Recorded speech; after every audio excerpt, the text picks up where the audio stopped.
The U.S. Army has been at war continuously for 16 years. New technologies pose new threats and old technologies grow in numbers and capability. Bad guys throughout the world, newly resurgent, are behaving, well, quite badly.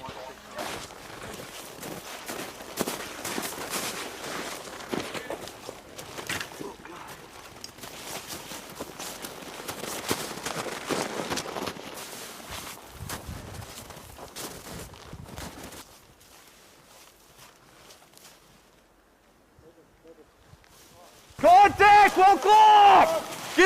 The Army's budget is woefully short of what it needs to recapitalize and modernize, and gridlock in Congress has again doomed the Army to the budget hell of a continuing resolution.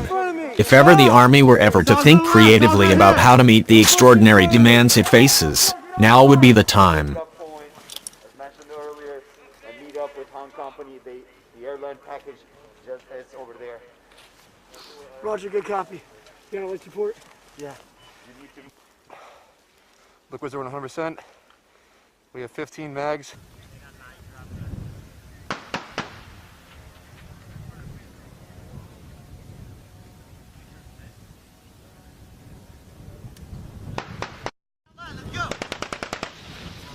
The good news is that the Army has steps that it can take, and is taking, to improve its capabilities without massive new hardware initiatives. One key to meeting these challenges, broader and tighter integration of Army capabilities, across mission lines, across service lines, and even across national lines. We have 4 guys in between each. 1, 2, 3, 4.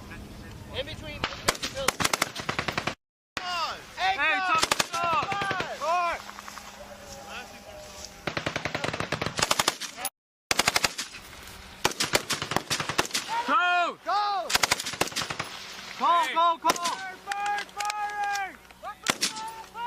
Such a notion is hardly new. The Army integrates its space and missile defense capabilities, its air defenses and missile defenses, and offensive and defensive operations. It sought to modernize its armored forces through development and deployment of Future Combat Systems, or FCS, an integrated network of armored vehicles and artillery. The Army and Air Force operated in an integrated fashion under the framework of air-land battle in the 1980s and 1990s, and joint operations are DoD's gold standard today.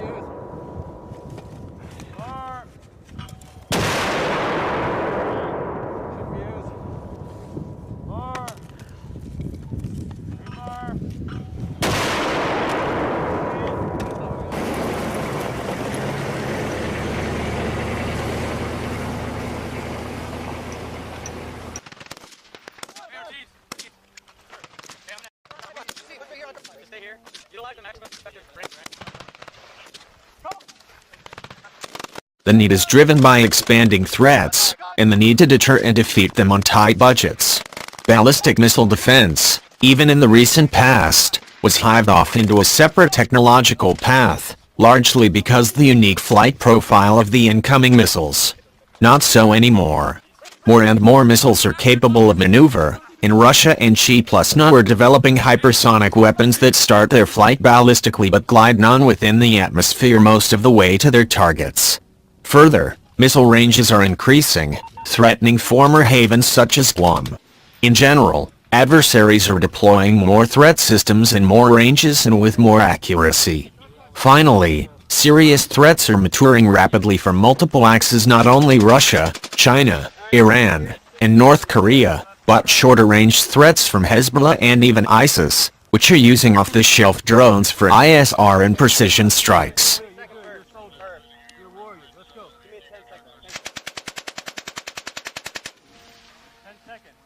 Stay 3. What are you at?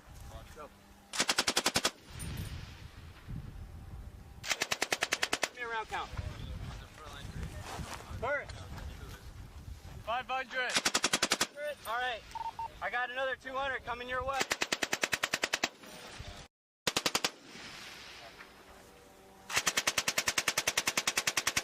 Critics say that the software remains unstable and crashes too often. But IBX is the right capability at the right time. If successful, it will link Army, Navy, and Air Force systems, and add a critical element to the Missile Defense Agency goal of any sensor, any shooter. You're a little high.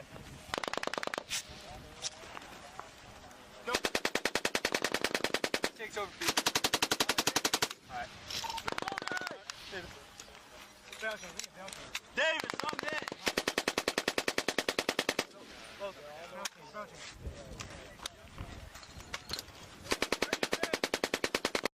Call me good? Let me in the fight? No. Damn it.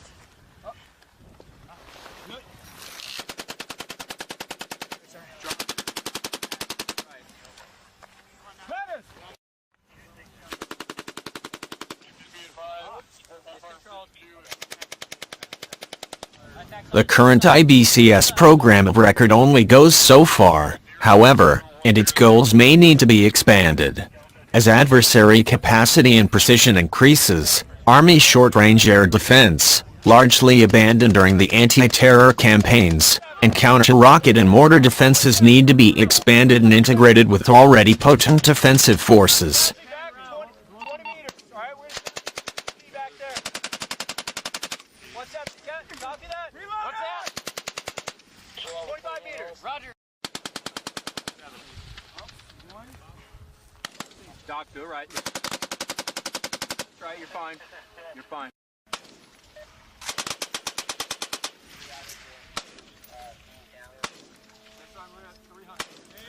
What do you got? Yeah.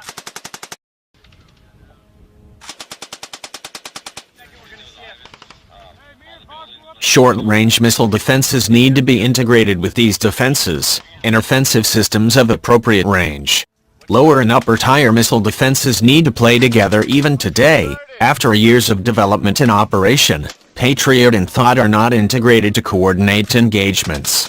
New propulsion technologies are needed to enable current systems to thwart ballistic, maneuvering, and hypersonic glide vehicles. Just as the Navy's SM-6 can now perform surface-to-air, BMD, and surface attack missions, the Army could explore similar concepts.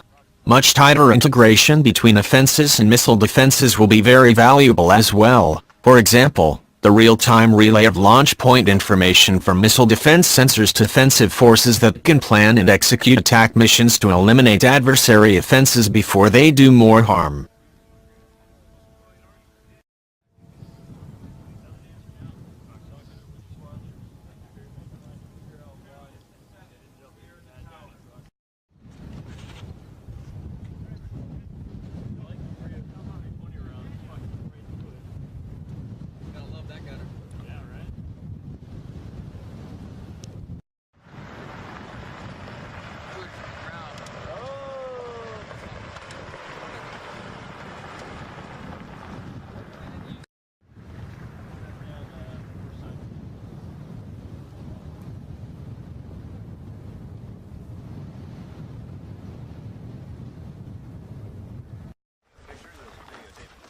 Video right now for a second.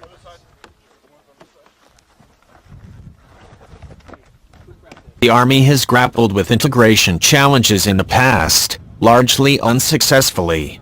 The poster child for complex net-centric warfare development gone badly wrong is FCS, a comprehensive effort to modernize Army combat vehicles with networked unmanned vehicles controlled by a mobile command vehicle. It was cancelled after about a decade and $18 billion. A victim of program and technical complexity, changing Army priorities, and budget inconsistency. And the future holds more and tougher perils. The impact of cyber penetration of systems that are tightly integrated technically IAMD and IBCS, or between defensive and offensive C3 is potentially more serious than penetration of a single startup-piped system. But the potential benefits of better integration of Army capabilities are very substantial.